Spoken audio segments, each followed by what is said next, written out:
Hello everyone and welcome back to my channel. कैसे हैं आप सब? आई होप आप सब बहुत अच्छे होंगे। तो आज का वीडियो ना मैं एक बहुत ही जो है ना इम्पॉर्टेंट टॉपिक के ऊपर लेकर आई हूँ। जैसा कि आप लोगों को पता है कि मेरे पास डिशवॉशर है, मैं डिशवॉशर यूज़ कर रही हूँ और ऑलमोस्ट 7 इयर्स हो गए हैं मुझे यूज़ करते हुए। मैंने पहले भी इस टॉपिक पर वीडियो बनाया था अपने चैनल पर ऑलमोस्ट 2-2.5 साल पहले, बट क्योंकि तब मेरी जो है ना यूट्यूब फैमिली बहुत ही छोटी सी थी, तो मुझे लगा कि अब क्योंकि हम 5000 सब्सक्राइबर्स क्रॉस कर चुके हैं, एक अच्छी खासी बड़ी फैमिली हमारी हो गई है यूट्यूब पर, तो मुझे लगा कि मैं अपने ऑडियंस के लिए वापस से इस टॉपिक पर एक और वीडियो बनाऊं, ताकि आप लोगों को भी जो है ना मैं अपने एक्सपीरियंस बता सकूं कि मुझे डिशवॉशर यूज़ करते हुए इतने साल हो गए हैं, तो क्या डिशवॉशर एक्चुअली में इंडियन किचन्स के लिए वर्क करता है, यूज़फुल है या नहीं। क्योंकि डिशवॉशर्स को लेकर ना आज भी हमारे जो है ना सोसाइटी में काफ़ी सारे मिथ्स हैं। काफ़ी सारे लोगों को लगता है कि शायद डिशवॉशर उतने अच्छे तरीके से काम नहीं करता है, और काफ़ी लोगों को तो पता ही नहीं है कि वो काम कैसे करता है। तो मुझे लगा कि मैं फिर से इस वीडियो को लेकर आऊँ, क्योंकि लास्ट टाइम जब मैंने ये वीडियो बनाया था तो काफ़ी सारे कमेंट्स भी आए थे। हालांकि मैंने उन कमेंट्स का रिप्लाई किया था, बट क्योंकि अब हमारी फैमिली बड़ी हो चुकी है तो मैं वापस से आप लोगों के सामने ये वीडियो लेकर आई हूँ। हम देखेंगे कि डिशवॉशर हम किस तरीके से यूज़ कर सकते हैं, कैसे उसको यूज़ करना होता है और रिजल्ट्स कैसे रहते हैं। कुछ डूज एंड डोंट्स भी हैं जो हम डिशवॉशर के साथ में जो है ना हमें ध्यान रखना पड़ता है कि किस तरीके के बर्तन हमें यूज़ करने हैं, किस तरीके से हमको जो है ना डिशवॉशर को यूज़ करना है। क्या हम रेगुलर जो हमारा डिश लिक्विड होता है उसको हम डिशवॉशर में यूज़ कर सकते हैं या नहीं। ये सारी चीज़ें जो है ना हम आज इस टॉपिक पे कवर करेंगे इस वीडियो के अंदर। और अगर आप लोगों के कोई भी क्वेश्चन हो तो प्लीज़ मुझे जो है ना कमेंट्स में ज़रूर बताइएगा, मैं उनके आपको बिल्कुल जवाब दूंगी। जितना भी मुझे नॉलेज है इसके बारे में मैं आप लोगों को ज़रूर जवाब दूंगी।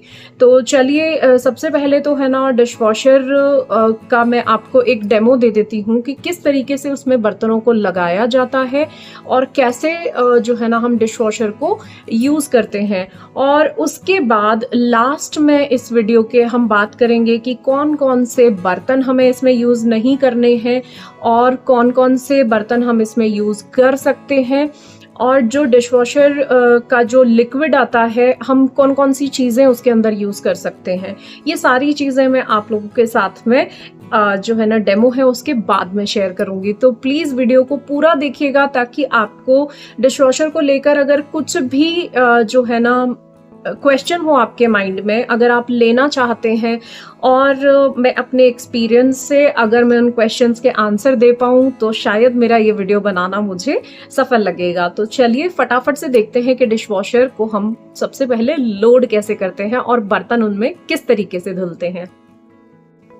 तो देखिए डिशवॉशर हम जो है ना लोड कर लेते हैं सबसे पहले। तो सबसे पहला जो मिसकंसेप्शन होता है ना, सबको लगता है कि डिशवॉशर में बर्तन जो है ना हमें पानी से रिंस करके फिर डालने पड़ते हैं। तो ऐसा बिल्कुल भी नहीं है। सिर्फ अगर फूड पार्टिकल्स आपके थाली में या बर्तन में है तो वो आप अलग से हटा दीजिए, और फिर आप एज इट इज उन बर्तनों को इस तरीके से उल्टा करके हमें रखना है। हमें बर्तन बस लगाने में थोड़ा सा ध्यान रखना होता है कि कोई भी बर्तन हमें सीधा नहीं रखना है, वरना पानी ऊपर से आएगा तो वो बर्तन के अंदर भर जाएगा। तो हमें उल्टे बर्तन जो है ना इसमें लगाने होते हैं। और साइड में जो आप देख रहे हैं ये जो है ना यहाँ पर ये कटलरी ट्रे है, इसके अंदर आपको चम्मच, छुरी वगैरह जो भी होती है ना, कांटे होते हैं, वो हम इसके अंदर रखेंगे। बाकी नीचे आप बड़े बर्तन रख सकते हैं, थालियां नीचे आ जाएंगी, प्लेट्स आपकी नीचे आएंगी, और जो भी आपकी कुकर है, कढ़ाई है, ये सारा जो सामान है वो आएगा आपके नीचे वाली बास्केट में। क्योंकि नीचे वाली बास्केट की हाइट थोड़ी सी ज्यादा होती है तो बड़े बर्तनों को वो अच्छे से अकोमोडेट कर पाती है। और ऊपर की जो बास्केट होती है उसमें आप अपने जो है ना कटोरियां हैं, ग्लासेस हैं, कटलरी है, आपका अगर जो भी छोटे बर्तन है वो हम सब ऊपर लगाएंगे। तो सारे ग्लासेस में साथ साथ लगाती जा रही हूँ। कटोरियां जितनी भी हैं उनको आप कटलरी ट्रे के नीचे की तरफ एडजस्ट कीजिए। तो ये इस तरीके से हमें बर्तनों को एडजस्ट करना होता है। और बस हमें ये ध्यान रखना है कि अगर कुछ जला हुआ बर्तन है, लाइक देखिए ये दूध का बर्तन है, मैंने इसको बिल्कुल भी क्लीन नहीं किया है, एज इट इज जो मलाई जम जाती है ना एकदम, वो भी मैंने ऐसे के ऐसे ही छोड़ दी है और अभी आप देखेंगे कि कितने अच्छे से वो साफ होगी। तो मैंने देखिए प्लास्टिक का भी इसमें आपको दिखाने के लिए मैंने ये एक ट्रे रख दी है, ताकि आपको पता चले कि प्लास्टिक भी अच्छी क्वालिटी का हम इसमें रख सकते हैं। और बंद करने से पहले हमें इन फैंस को देखना होता है कि ये किसी भी मतलब ये फ्रीली रोटेट हो रहे हैं या नहीं, कोई ऑब्स्टिकल तो नहीं है, वो हमें चेक करना होता है। तो आप घुमा कर वो चेक कर लीजिए। और उसके बाद ये जो जगह है यहाँ पर हमें डिटर्जेंट या जो भी हम बार यूज करते हैं वो हमें डालना होता है।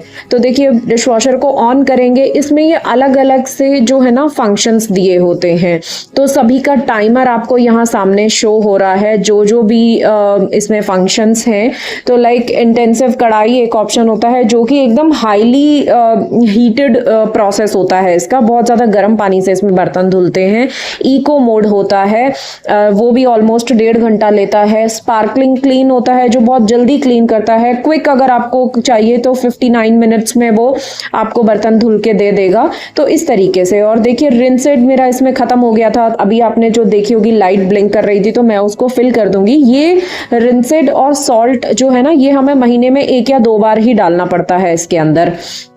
तो चलिए साइकिल जो है ना स्टार्ट कर देते हैं, और मैंने इंटेंसिव कढ़ाई को ऑन कर दिया है। तो देखिए 1.5 घंटे बाद बर्तन धुलकर हो गए हैं एकदम रेडी। अब आप देखिए कितने साफ और कितने स्पार्कलिंग क्लीन एकदम बर्तन है। ये देखिए तांबे का मैंने जग का ढक्कन रखा था, वो कितने अच्छे से क्लीन होकर आया है। और आप देखेंगे कटोरियाँ कितने अच्छे से शाइन कर रही हैं, कोई भी रेजिड्यू इसमें नहीं बचा है, कोई फूड पार्टिकल नहीं। ग्लासेस देखिए कितने क्लीन हैं।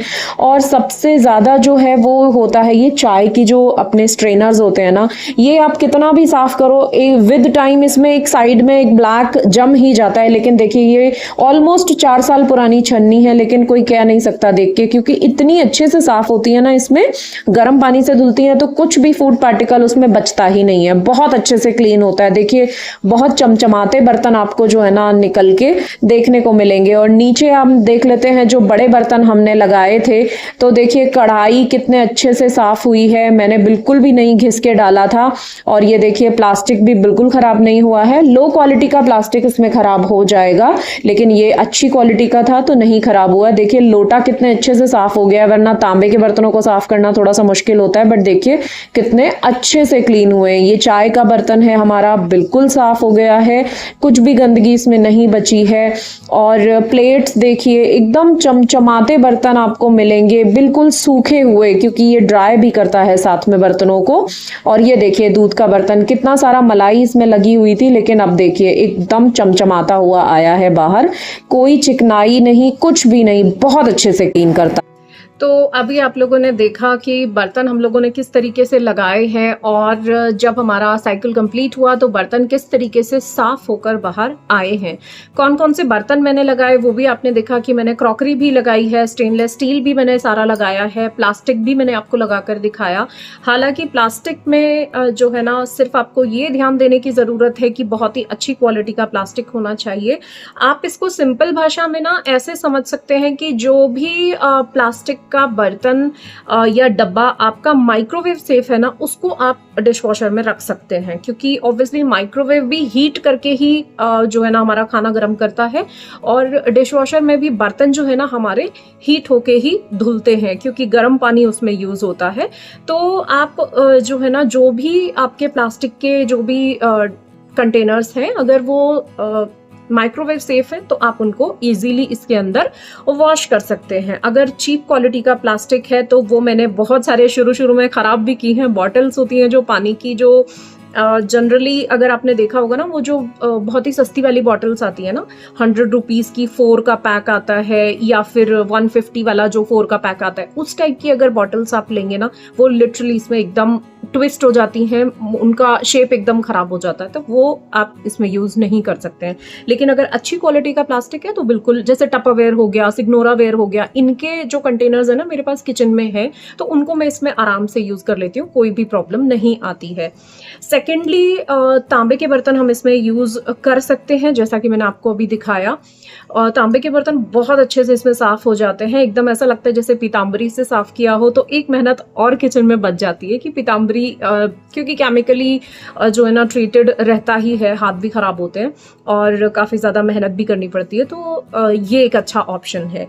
सेकेंडली, जो पीतल के बर्तन होते हैं ना, उनमें ये प्रॉब्लम होती है कि पीतल के बर्तन में अगर आपने ऑप्शन यूज़ किया है हाईली जो हीटेड वाला ऑप्शन होता है, जैसे कि मेरा बॉश का डिशवॉशर है, उसमें इंटेंसिव कढ़ाई जो ऑप्शन है ना वो सबसे ज़्यादा हीट वाला ऑप्शन होता है।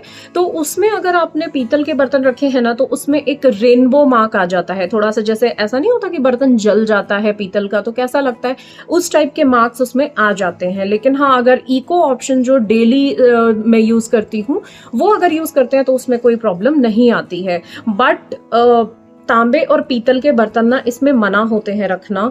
अगर आप किसी से भी पूछेंगे ना, टेक्नीशियन से पूछेंगे या जब आप डिशवॉशर लेने जाएंगे या मैनुअल में होगा तो वहाँ पर है ना मना होता है। बट ये मेरा एक्सपीरियंस है, मैंने क्योंकि बहुत सारी चीज़ें ना ओवर द टाइम यूज़ करने के बाद ही सीखी हैं, तो मैं उसमें जो है ना बर्तन यूज़ करती हूँ, पीतल के भी और तांबे के भी। सिर्फ पीतल में मैंने आपको बताया कि अगर आप हाईली हीटेड यूज़ कर रहे हैं तो मत यूज़ कीजिए, ख़राब हो जाएगा, उसमें मार्क्स आ जाते हैं। लेकिन हाँ, अगर नॉर्मल है तो फिर आप यूज़ कर सकते हैं। दूसरा, नॉन स्टिक का मैं इतना ज़्यादा नहीं आपको बता सकती हूँ, क्योंकि नॉन स्टिक मेरी किचन में है ही नहीं, तो मैंने कभी यूज़ किया नहीं। हालांकि मना होता है, नॉन स्टिक भी हम इसमें नहीं रख सकते हैं, और एल्यूमिनियम भी हम इसमें नहीं रख सकते हैं, क्योंकि एल्यूमिनियम में भी एक है ना दरदरापन आ जाता है, खुरदुरा हो जाता है वो बर्तन अगर हम एल्यूमिनियम इसमें यूज़ करते हैं। मेरे पास एक कढ़ाई थी तो मैंने वो कुछ टाइम के लिए यूज़ की थी स्टार्टिंग में, तो तब मैंने उसको देखा था कि वो बिल्कुल है ना खुरदुरी हो गई थी, तो ऑब्वियसली हम एल्यूमिनियम भी यूज़ नहीं कर सकते। हालांकि मैंने उसके बाद उसको डिस्कार्ड कर दिया था, मुझे यूज़ करना भी नहीं था एल्यूमिनियम, क्योंकि किचन में अब मेरे पास एल्यूमिनियम नहीं है। तो जनरली वैसे आजकल ना हम सबके घरों में एल्यूमिनियम तो एकदम बंद ही हो गया है।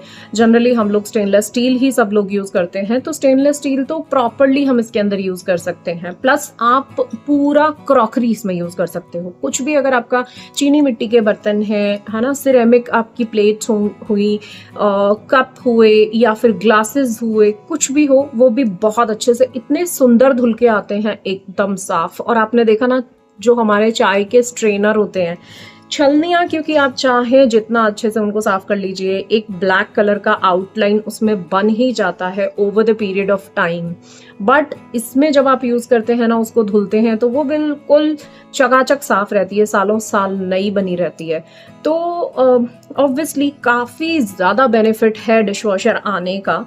और अगर मैं अपने एक्सपीरियंस से बात करूं तो देखिए, मुझे ऑलमोस्ट जब लॉकडाउन लगा था ना, तब मैंने ये डिशवॉशर ख़रीदा था, तो आप लगा लीजिए शायद 7 साल तो हो ही गए हैं ऑब्वियसली।